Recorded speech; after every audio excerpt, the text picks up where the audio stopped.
Eh oui, mon père.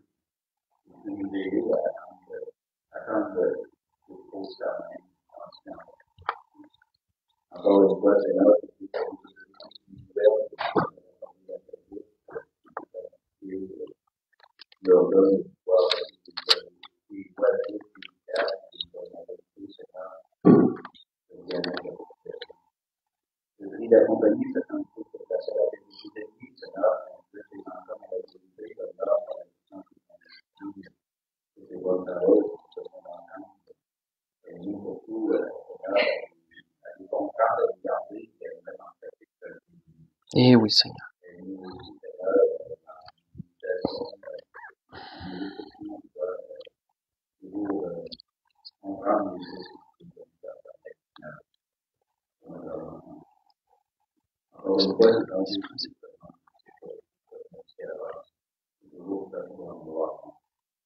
Amen.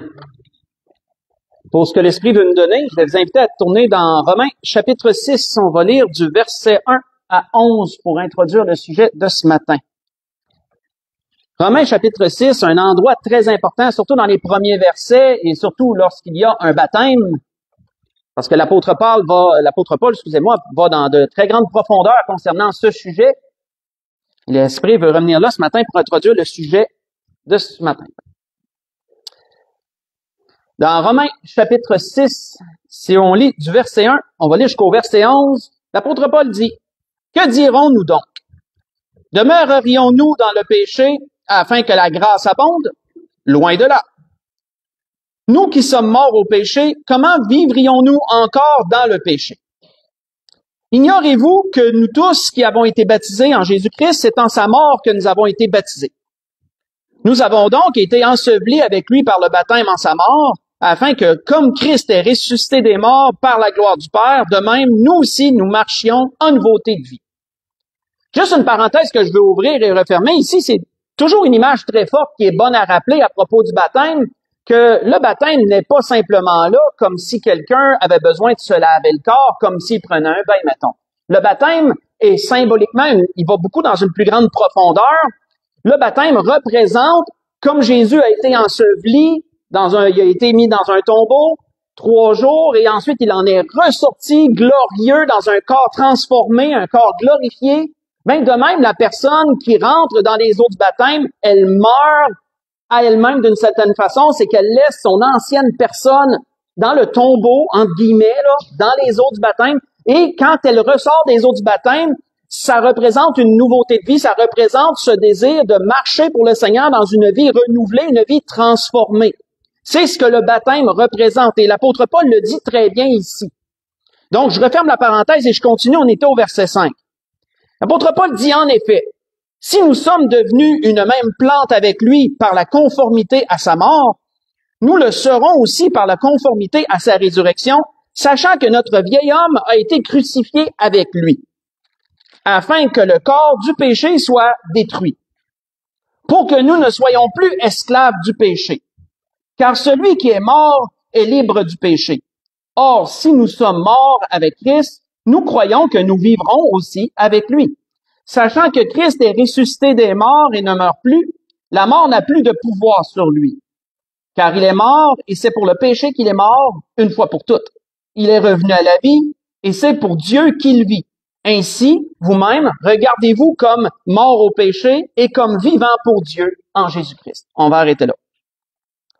Donc, ça peut parfois être complexe. On peut le relire à quelques reprises parce que l'apôtre Paul utilise un langage qui peut nous paraître un peu nébuleux. Mais si on veut vraiment simplifier, il faut regarder un peu le contexte. C'est que les Romains vivaient une vie assez dépravée en général. Pour les Romains, les excès dans tout étaient communs dans leur philosophie, dans leur façon de vivre. Les excès en tout étaient choses communes. Et ils ne se mettaient pas de frein sur rien. Moralement, il n'y avait aucun frein sur rien.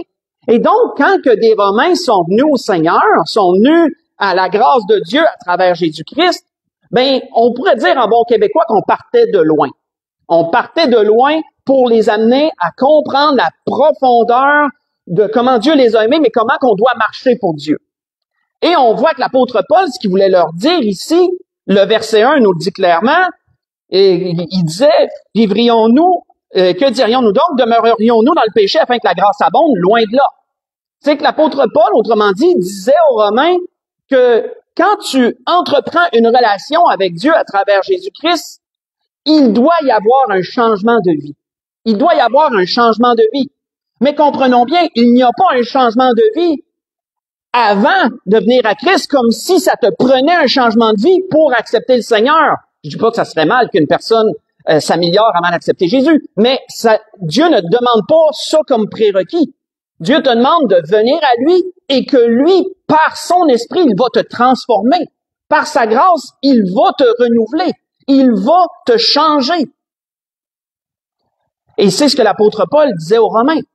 Vous devez être conscient qu'il va y avoir un changement de vie en Jésus-Christ. Tu ne peux pas vivre pour le Seigneur et en même temps vivre comme tu vivais auparavant. C'est impossible. C'est ça ce que l'apôtre Paul disait dans le premier verset. On peut pas demeurer dans le péché afin que la grâce abonde.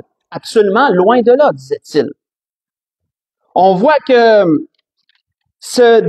comment je pourrais dire, cette vision qu'il voulait amener aux Romains, il l'a apparenté par un terme que l'Esprit veut répéter beaucoup ce matin, c'est qu'il a dit, regardez-vous comme mort au péché. Regardez-vous comme mort au péché. Autrement dit, ce que ça veut dire, plus simplement, c'est regardez-vous comme étant détaché de tout ce qui pourrait déplaire à Dieu. Regardez-vous comme étant, détachez-vous de tout ce qui pourrait déplaire à Dieu pour justement éviter de pécher contre lui. Et quand on évite tout ce qui peut déplaire à Dieu pour marcher pour lui, ben nous sommes morts au péché, en quelque sorte.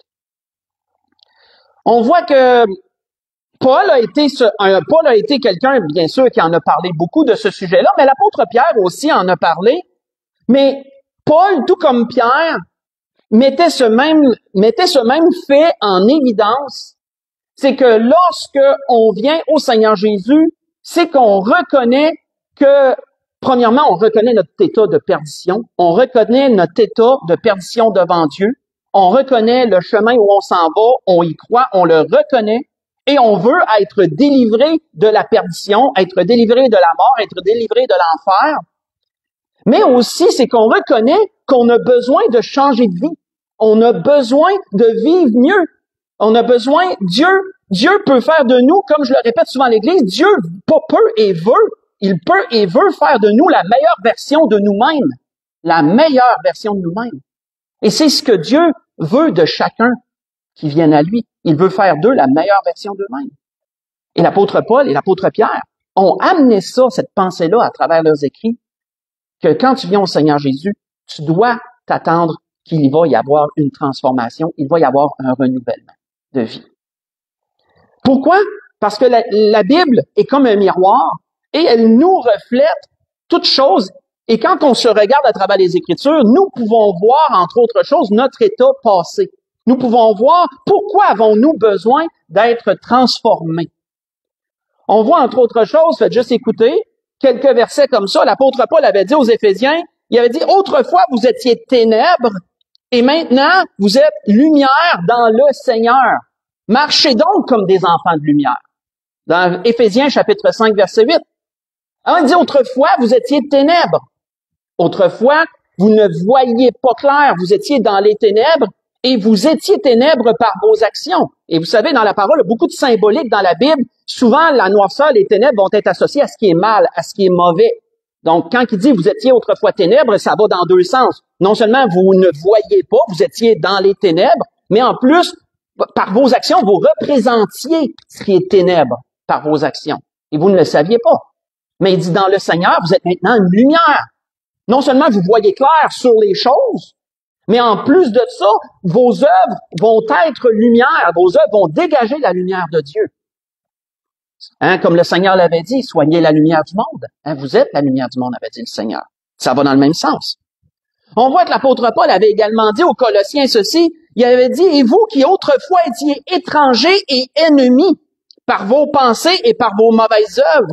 Il vous a maintenant réconciliés par sa mort dans le corps de sa chair. Vous voyez ça dans Colossiens 1, verset 21. Autrement dit, l'apôtre Paul disait quoi? Autrefois, avant de connaître le Seigneur, vous étiez étrangers et ennemis. Qui pense qui peut s'imaginer qu'il est un ennemi de Dieu avant de le connaître? Personne. Je suis sûr que si vous marchez dans la rue puis vous dites à quelqu'un, tu savais-tu que tu es un ennemi de Dieu? Pas un ennemi de Dieu, moi. Mais n'oublions pas que ce que la parole nous dit, c'est aux yeux de Dieu, c'est comment Dieu voit les choses. Et nous, on doit s'ajuster à la façon que Dieu voit les choses. Tous ceux qui le rejettent, soit directement ou indirectement, se font ennemis de Dieu, sans même le savoir. Et l'apôtre Paul disait autrefois, vous étiez étrangers et vous étiez ennemis par vos pensées, par vos mauvaises œuvres. On voit que l'apôtre Pierre avait dit ceci, il avait dit, comme des enfants obéissants, ne vous conformez pas aux convoitises que vous aviez autrefois quand vous étiez dans l'ignorance. 1 Pierre, chapitre 1, verset 14. Autrefois, tu étais dans l'ignorance. Tu ne savais pas. Quand tu es ignorant, c'est que tu ne sais pas. À travers le Seigneur Jésus, tu deviens connaissant, on pourrait dire. Tu n'es plus ignorant. Dieu, par son esprit, t'ouvre la vue, il t'ouvre l'esprit et tu vois les choses différemment. Tu vois le monde différemment. Tu n'es plus dans l'ignorance. Mais autrefois, tu l'étais. Quand on regarde les Écritures, qu'on voit tous ces points-là, je vous en ai nommé que 3, mais on pourrait aller voir, on pourrait en voir bien d'autres. On comprend pourquoi l'apôtre Paul avait dit aux Corinthiens, si quelqu'un est en Christ, si quelqu'un a reconnu ces choses-là, reconnu son besoin d'être sauvé de la perdition, il a reconnu son besoin de changer de vie pour marcher pour le Seigneur et plaire à Dieu, ben si quelqu'un est en Christ, il est une nouvelle créature, disait Paul. Les choses anciennes sont passées, voici toutes choses sont maintenant nouvelles. Il disait ça dans 2 Corinthiens 2, verset 5, 2 Corinthiens 5, verset 7. Verset 17, 2 Corinthiens 5, verset 17. Si les choses anciennes sont passées, frères et sœurs, ben logiquement, c'est parce qu'elles devaient changer. Parce que sinon, elles n'auraient pas besoin d'être trop passées. C'est quand on fait un petit peu d'analyse, là. Si les choses anciennes sont en arrière, c'est parce qu'elles avaient besoin de changer. Et si les choses sont nouvelles, ben c'est parce qu'elles doivent être nouvelles, justement. Mais l'Esprit veut nous faire explorer ça encore plus en profondeur. À quel niveau devons-nous changer? Qu'est-ce qui doit changer dans notre vie? À quel niveau dans notre vie les choses doivent-elles changer? Ça peut paraître nébuleux, mais on va aller ensemble dans 1 Thessaloniciens chapitre 5 et on va voir très clairement à quel niveau les choses doivent changer dans notre vie. 1 Thessaloniciens chapitre 5.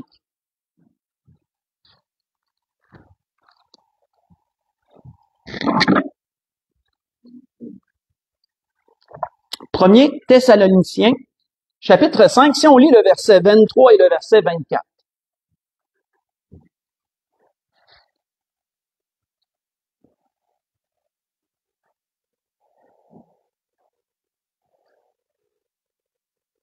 On voit que l'apôtre Paul disait que le Dieu de paix vous sanctifie lui-même tout entier. Et qu'est-ce que c'est tout entier? Et que tout votre être, l'esprit, l'âme et le corps soient conservés irréprochables lors de l'avènement de notre Seigneur Jésus-Christ. Celui qui vous a appelé est fidèle et c'est lui qui le fera. On va arrêter ici. On voit ici que l'apôtre Paul dit aux Thessaloniciens que l'être humain a 3 niveaux. Si je peux dire niveau, c'est peut-être pas le bon terme, c'est le meilleur terme que j'ai. Peut-être quelqu'un aura un meilleur terme. Il y a comme on dirait 3 niveaux chez l'être humain. Il y a l'âme, il y a l'esprit, la psychologique et le corps. Et on voit que ça représente l'être humain tout entier. C'est ce que l'apôtre Paul nous dit ici. Et que ces 3 parties qui forment l'être humain tout entier doivent être sanctifiées. Elles doivent être sanctifiées. C'est pourquoi l'apôtre Paul disait que tout votre être, l'âme, l'esprit et le corps, soit sanctifié. Et ça, frère, ça fait partie du mystère de Dieu. Parce que souvenons-nous, dans la Genèse, on n'a pas besoin d'y tourner. Dieu a dit quoi? Dieu a dit, je vais former l'homme à mon image et à ma ressemblance. Et on le sait, Dieu est en trois personnes. Il est le Père, le Fils et le Saint-Esprit. Il est en trois personnes et il forme un seul. L'être humain étant créé à son image et à sa ressemblance est également en trois parties, en trois niveaux, et il forme un tout. C'est une belle analogie qu'on peut faire avec ce que Dieu avait dit, entre autres choses, quand il a dit « Je vais créer l'homme à mon image et à ma ressemblance », mais ça va beaucoup plus loin que ça. J'ai simplement mentionné un point parmi tant d'autres sur cette affirmation-là. Et c'est sur ces trois points, trois niveaux, trois points, que Dieu va travailler sur l'homme pour le transformer. Quand on regarde premièrement l'âme, ben l'âme, c'est immédiat.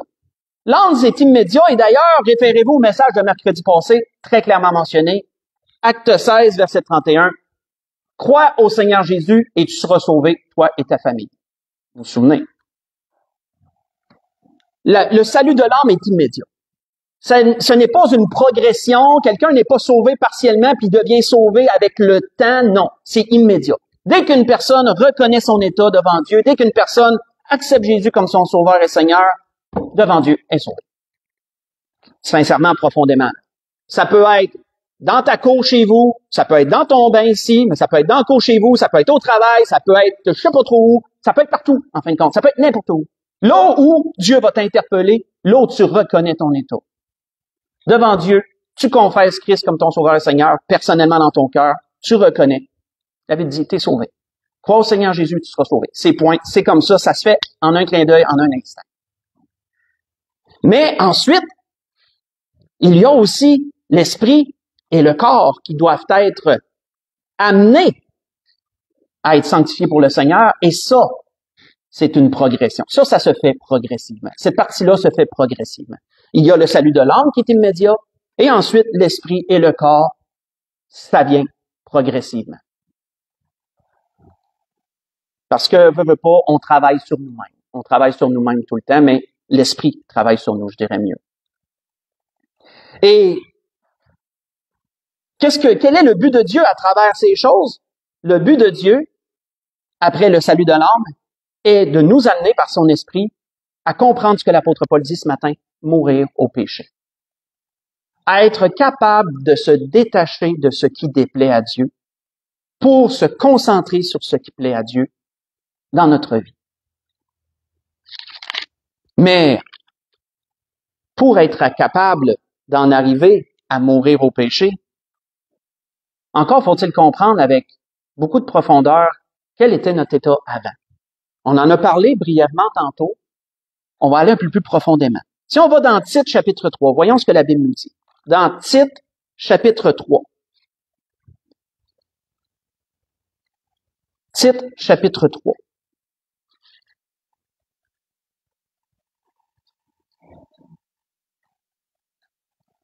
Si on lit du verset 3 au verset 7. Parlons de l'esprit. Parce que c'est sous ces trois niveaux que Dieu va travailler.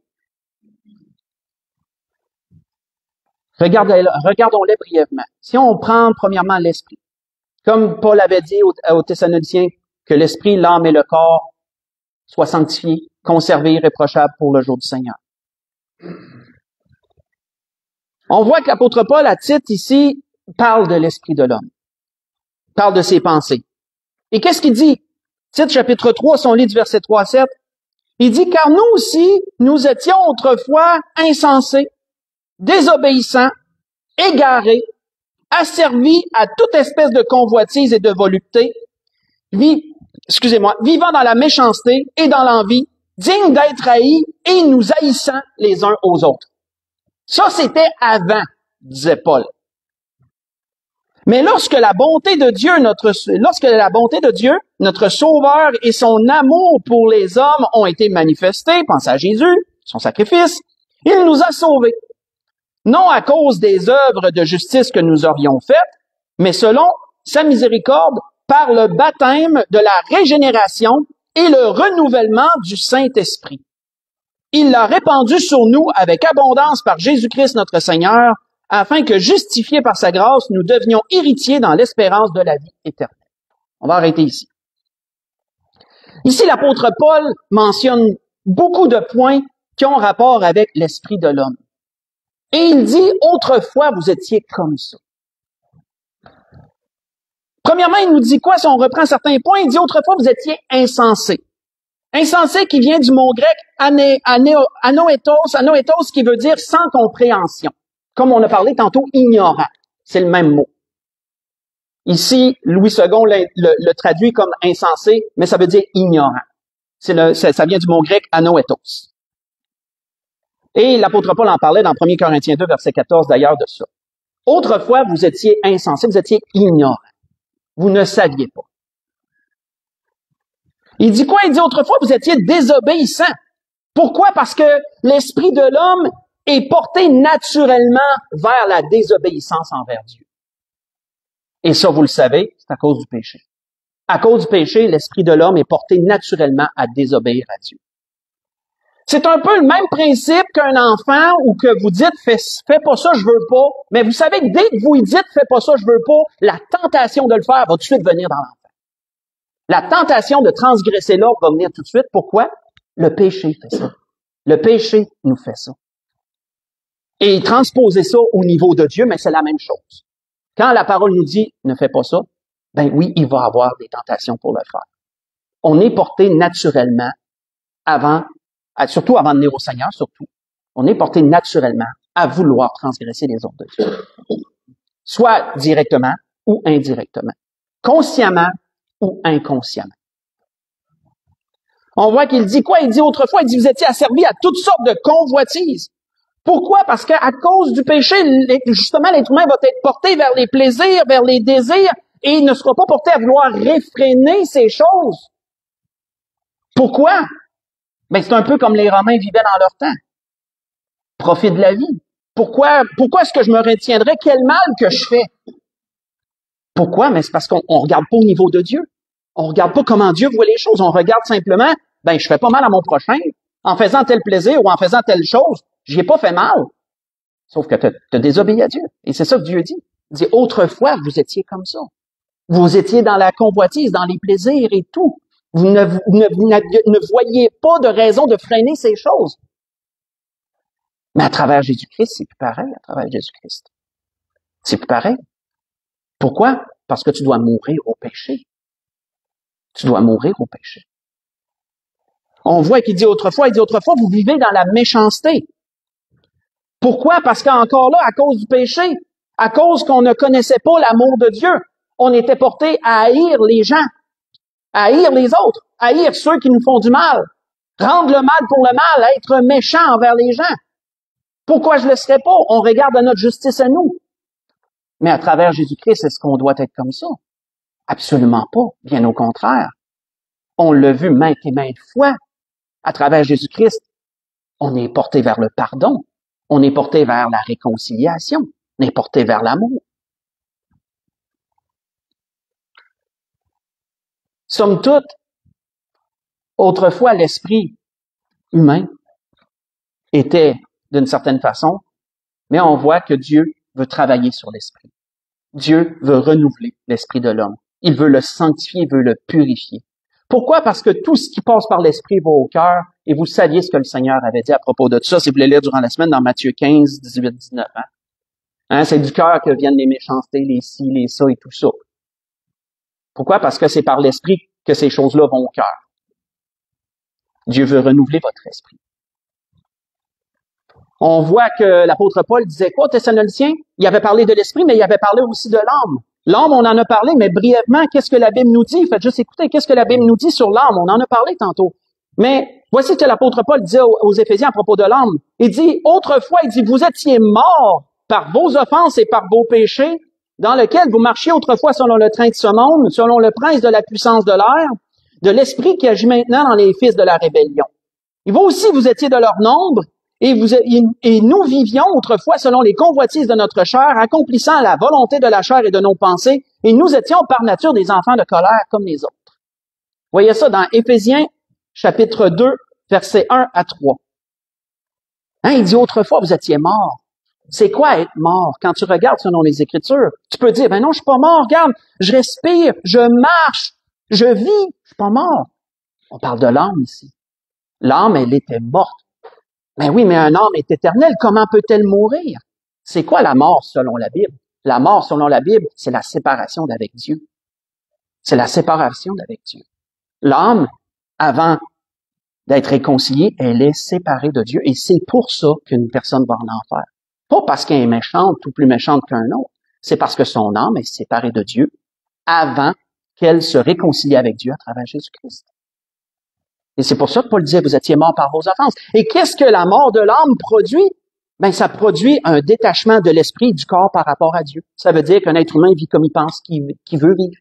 Il y a aucun, comment je pourrais dire, il y a aucun, dans sa tête, il pense pas à Dieu, d'aucune façon. Il y a aucun attachement. Il sent pas d'attachement. Pourquoi? Parce que l'âme est morte. Mais une fois que l'âme est réconciliée avec Dieu à travers Jésus-Christ, là, t'es uni à Dieu, là. Oh, l'esprit commence à penser des choses, à voir des choses. Pourquoi l'Esprit de Dieu habite en toi? Il y a un travail qui se fait en dedans, là. Hein? Le corps, l'âme. Et souvenons-nous bien que l'apôtre Paul l'avait dit aussi ici aux Éphésiens, que le salut de l'âme ne dépend pas de nous, ça vient de Dieu. On pourrait pas travailler pour le gagner, impossible. C'est pas comme la grande religion catholique qui disait dans les temps passés, elle n'en parle moins aujourd'hui, mais elle le disait beaucoup dans les temps passés, travaille pour gagner ton ciel. Non, ça se gagne pas, le ciel. Tu peux pas travailler pour gagner ton ciel. Ton ciel, tu l'acquiers à travers Jésus-Christ. Tout simplement. Mais aucun travail peut te le faire gagner. Après que tu es venu à Jésus-Christ, tu peux travailler à ta vie éternelle. Oui, ça oui. Mais pas avant. Avant, tu dois te soumettre à Dieu et tu dois demander pardon à Dieu. Et c'est par grâce que tu es sauvé, tout simplement, et non par tes œuvres. Si on aurait continué à lire dans Éphésiens 2, on l'aurait vu tout ça. On aurait vu tout ça. Et c'est pour ça que Jésus avait dit un jour, ce verset c'est le verset clé, je dirais, qu'on répète le plus souvent, qui avait dit, car Dieu a tant aimé le monde qu'il a donné son Fils unique afin que quiconque croit en lui ne périsse point, mais qu'il ait la vie éternelle. Jean 3,16. Pourquoi qu'il dit ne périsse point? Mais c'est justement en rapport avec la mort que l'apôtre Paul parlait ici. Si ton âme est morte, si elle est séparée de Dieu, mais tu vas périr en bout de ligne. Tu ne le sais pas, mais tu vas périr. Pourquoi? Parce que tu t'en vas en enfer, tu t'en vas dans la perdition. Mais étant réconcilié avec Dieu, c'est pour ça que Dieu a envoyé son Fils. Il a tant aimé le monde qu'il a envoyé son Fils pour éviter ça. Et c'est à chacun de prendre cette planche de salut. Tu sais, c'est comme quelqu'un qui est en train de se noyer, puis qui crie pour avoir une bouée, puis tout d'un coup, de nulle part, il y a une bouée qui tombe en avant de lui. Faut qu'il apprenne. S'il veut se débrouiller parce que c'est pas moyen, il va couler. C'est un peu, on pourrait donner beaucoup d'images différentes dans le même sens, là. On voit que Dieu veut renouveler l'esprit. Dieu sauve l'âme. Mais faut pas oublier le corps aussi. Faut pas oublier le corps. Si vous voulez tourner avec moi dans Romains 7 avant d'aller à la conclusion, dans Romains chapitre 7, qu'est-ce qu'il nous est dit sur le corps? Romains chapitre 7, si on lit du verset 14 au verset 20, parlait de ce dernier point avant de conclure. Ça, l'apôtre Paul a très bien exprimé aux Romains, puis on comprend pourquoi quand on a lu le chapitre précédent dans notre introduction. Qu'est-ce qui se passe dans le corps? Romains chapitre 7, si on lit verset 14, si on commence au verset 14, l'apôtre Paul disait, « Nous savons en effet que la loi est spirituelle, mais moi je suis charnel, vendu au péché. Car je ne sais pas ce que je fais, je ne fais point ce que je veux, et je fais ce que je hais. Or, si je fais ce que je ne veux pas, je reconnais par là que la loi est bonne. Et maintenant, ce n'est plus moi qui le fais, c'est le péché qui habite en moi. Ce qui est bon, je le sais, n'habite pas en moi, c'est-à-dire dans ma chair. J'ai la volonté, mais non le pouvoir de faire le bien. Car je ne fais pas le bien que je veux, et je fais le mal que je ne veux pas. Et si je ne fais pas ce que je veux, ce n'est plus moi qui le fais, c'est le péché qui habite en moi. » Prenons une pause ici. L'apôtre Paul parle de quoi ici? Il parle d'une dualité. Il parle d'une dualité. Une dualité, c'est deux choses qui sont séparées, qui s'affrontent mutuellement. Ça, c'est une dualité. Il dit, à partir du temps, il dit que j'ai donné ma vie à Jésus. que l'Esprit de Dieu est venu habiter en moi, il dit, je sens comme un tiraillement dans moi. Il y a une partie de moi qui veut faire la volonté de Dieu, mais je sens que ma chair veut toujours s'en aller quand même vers les choses du monde. Et là, il y a ce combat, disait Paul, en moi. Je ne fais pas le bien que je veux, je fais le mal que je hais. Je sais que c'est pas correct, mais j'ai flanché, mettons. Et je me repens, et je lutte, je continue à lutter. Mais ça, frères et sœurs, quand on ressent cette dualité en nous, c'est très bon.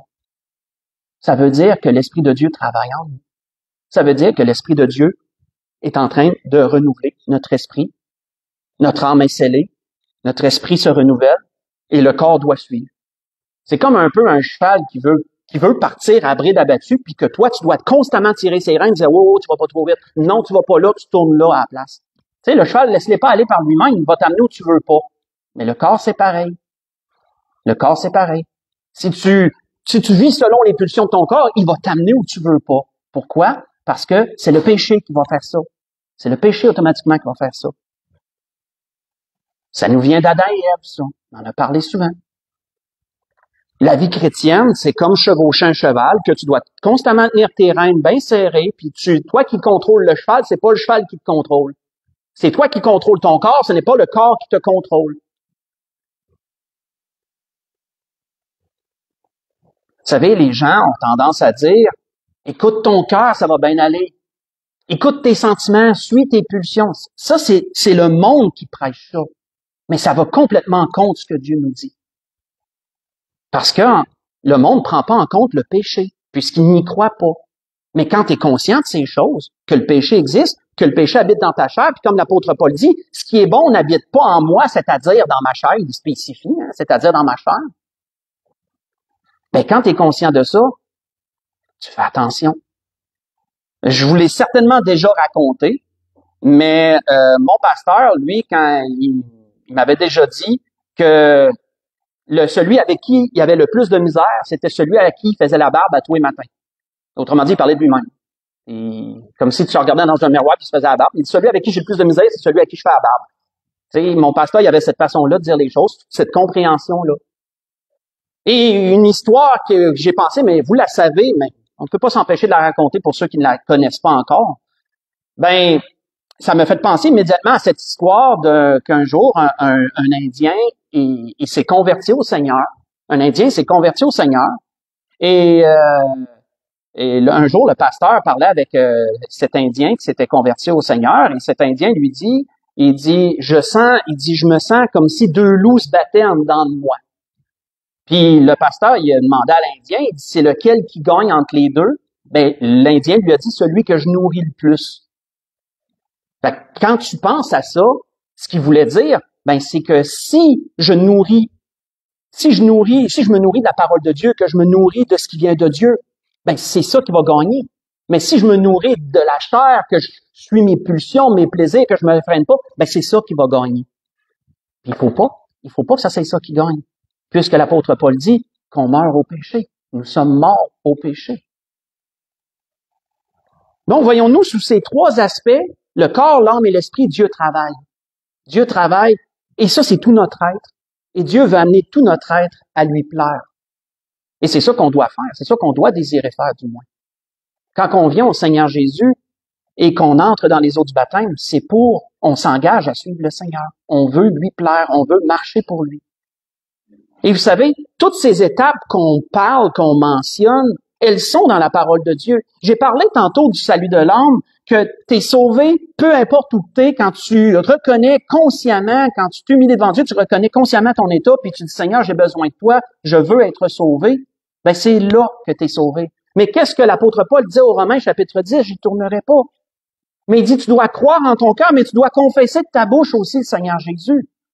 C'est pour ça qu'on invite les gens à venir en avant. Quand je me tiens en avant puis que j'invite les gens de dire, s'il y a quelqu'un qui a accepté le Seigneur, si quelqu'un veut confesser le Seigneur comme son sauveur, on dit s'il veut l'accepter, mais il l'a peut-être déjà accepté à un moment donné. Mais on dit s'il veut confesser le Seigneur comme son sauveur, il a juste à venir me voir et le confesser devant l'Église, comme la parole de Dieu le dit. Et ensuite de cela, il a la chance d'être baptisé s'il y a conformité de vie pour le baptême. Qu'autrement dit, quand on s'engage à suivre le Seigneur, Jean le disait très bien, produisez donc des fruits dignes de la repentance. Pour accepter le Seigneur, c'est sans condition, mais à travers, quand tu veux passer dans les eaux du baptême, ta vie doit refléter l'engagement que tu veux prendre à suivre le Seigneur. Autrement dit, s'il y a des choses dans ta vie qui déplaisent à Dieu, ben là, tu vas les mettre de côté. Tu veux pas rien freiner pour t'engager à suivre le Seigneur. Tu vas les régler, je dis pas les... Parfois, il s'agit pas des tasser, il s'agit juste des régler. Mais dans un cas comme dans l'autre, tu veux t'engager à suivre le Seigneur et il y a là, oui, cette étape qui doit avoir des fruits dignes de la repentance pour entrer dans les eaux du baptême. Et sinon, ben, il n'y a rien qui empêche de le faire comme on voit ce matin, comme on va voir ce matin. Et c'était ce que l'Esprit voulait nous dire dans toutes ces choses ce matin. Mais le point d'ordre que l'Esprit veut répéter, c'est la mort au péché. Gardons à l'esprit que nous sommes morts au péché. Nous vivons pour Dieu. Pourquoi? Parce qu'on croit que c'est la meilleure des voies. Il nous a sauvés, il nous a scellés par son esprit. On a la vie éternelle devant nous et un bel héritage nous attend selon ce qu'on aura travaillé. Quand Paul disait travailler à votre salut, c'est pour l'héritage, ça. On travaille pas à être sauvé, mais on travaille après être sauvé pour notre héritage. C'est comme quelqu'un ici qui va, après avoir un emploi stable, mais là, il dit, moi, je vais commencer à engranger pour mes vieux jours. Je vais commencer à m'ouvrir des REER ou quelque chose parce qu'il pense à sa pension à venir. C'est un peu le même principe, mais transposez-le d'une façon beaucoup plus grande, d'une façon céleste. Pour conclure, retournons dans notre introduction. On va retourner dans Romains 6, on n'est pas loin. C'est juste la page précédente ou peut-être même la même page, dépendant de vos Bibles. Si on lit Romains chapitre 6, partir du verset 17 jusqu'au verset 23, on va conclure avec ça. Parce que c'est un peu de la continuité, ce que Paul disait aux Romains qu'on a là en introduction. Il a parlé d'être mort au péché plus haut. Ensuite, qu'est-ce qu'il dit plus loin? Il dit, mais grâce soit rendue à Dieu de ce que, après avoir été esclave du péché, vous avez obéi de cœur à la règle de doctrine dans laquelle vous avez été instruits. Ayant été affranchis du péché, vous êtes devenus esclaves de la justice. Je parle à la manière des hommes à cause de la faiblesse de votre chair. De même donc que vous avez livré vos membres comme esclaves à l'impureté et à l'iniquité pour arriver à l'iniquité, aussi maintenant livrez vos membres comme esclaves à la justice pour arriver à la sainteté. Autrement dit, ce que l'apôtre Paul disait, c'est que ça va être un combat. Il va y avoir un combat après que tu as donné ta vie au Seigneur, après que tu es entré dans les eaux du baptême et que tu t'es engagé à le suivre. Il y a un combat qui va se continuer. Et ce combat-là va durer toute ta vie. C'est le combat entre la chair et l'esprit. Et c'est ce que l'apôtre Paul disait ici. Autrefois, tu te livrais là, maintenant, tu vas combattre pour ça. Tu vas te livrer à Dieu maintenant et tu vas vivre pour Dieu. Au verset 20, il disait, car lorsque vous étiez esclaves du péché, vous étiez libres à l'égard de la justice, mais quels fruits portiez-vous alors? Des fruits dont vous rougissez aujourd'hui. Oui, je suis sûr que après des années d'évangile, comme on dit dans notre jargon, quand vous pensez à comment vous étiez avant, il y a peut-être certaines choses que vous ne voudriez pas dire à personne parce que vous dites, hey, j'étais vraiment pas fier de ça, là. Je suis vraiment pas fier de comment j'étais dans ce temps-là. Je suis vraiment pas fier de ce que je disais dans ce temps-là. C'est ça que Paul dit ici. Autrefois, portiez des fruits dont vous rougissez aujourd'hui. Tu sais, quand tu rougis, là, c'est comme, je suis un peu gêné de dire ça, là, tu sais.